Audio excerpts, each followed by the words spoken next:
Ilikuwa policy ya kufire all lawyers at the party when Malala was ejected, akiacha tu viongozi wawili. Je, ni crime Muluya kuwa kwa UDA? Number 2, Didmas amesikika akisema kwamba huenda ukaitwa back kwa chama cha UDA ikiwa utarekebika na vile vile hata upewe ambassadorial job. Utakubaliana na hilo? Then narrative ya one term president, wengi wanasema kwamba ni vigumu zaidi kumuondoa rais aliye mamlakani haswa katika bara hili la Afrika. Mheshimiwa Rikiji. One, ilikuwa makosa sana kumtoa Cleophas Malala. Cleophas Malala alipanua UDA ikajulikana sana. Na alipata matatizo alipoanza kusema watu ya magharibi wanafinywa na wanatakiwa wapate haki yao, na kuanza kusema na kufuatilia hii share agreement ya kwamba watu ya magharibi pia wapate maendeleo vile inatakikana. Siku Cleophas Malala alifurushwa, mimi nilikuwa nimekataa. Walipojua nitaenda pale kukataa, wakafanya saa 11 kabla sijaamuka. By the time watu yangu wamefika pale saa 1 asubuhi, tukakuta Cleophas Malala ametolewa. Lakini hakuna shida. Cleophas Malala tutafanya na yeye kazi. Ni kijana ya maana sana katika uongozi wa nchi hii, katika uongozi wa Western Kenya, na angali yako na nguvu na maono ya maana sana, na tutafanya kazi na yeye na atakuwa na nafasi nyingine. Ni kweli alipoondolewa pale kwa UDA, watu ya Mlembe walifurushwa, na ni makosa sana, kwa sababu hata kama walikuwa wanasema Malala ni kichwa ngumu kwa sababu anauliza maswali mambo ya watu ya magharibi, wangewacha wale wengine wakae.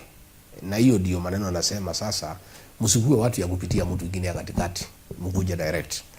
Mambo ya hiyo kijana alizungumza ati wakinihitaji wataniita, hiyo tu ni vijana tu wako na maringo na mazungumzo ambayo haifai.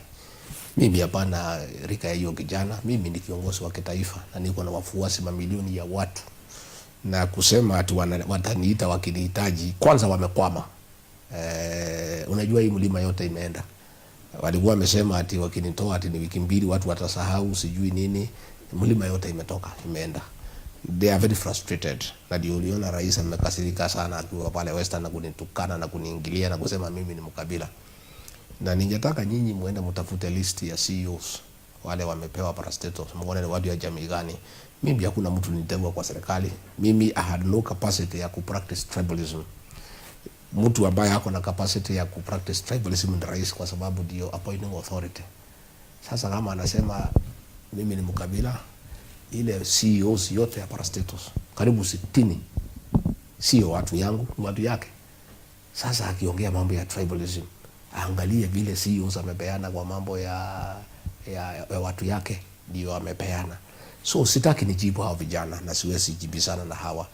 Mimi ni kiongozi wa kitaifa, mimi niko na siasa zangu, au wafanye siasa yao, wangangane kwa hali yao, kwa nafasi yao, tukutane kwa debe. Kusema ati rais hawezi shindwa one term, imefanyika Botswana, imefanyika wapi? I mean, the history, just look at what is happening in Africa. And in any case, it's 2.5 years from now. It's not far. In fact, mwaka tu ya kupanga ni tu ya 25. Fika 26 ni kuteremuka, tukielekea kwa debe. So wacha tungoje tuone vile watu wanasema, vile wanaringa, vile wanatisha wengine, lakini watu watakutana kwa debe, lakini wenye kuamua ni watu ya Kenya. And tulisikia hiyo maneno wakati the last election. Serikali haiwezi shindwa, sijui system, sijui deep state, hiyo maneno yote tulisikia, lakini matokeo ilikuwa tofauti.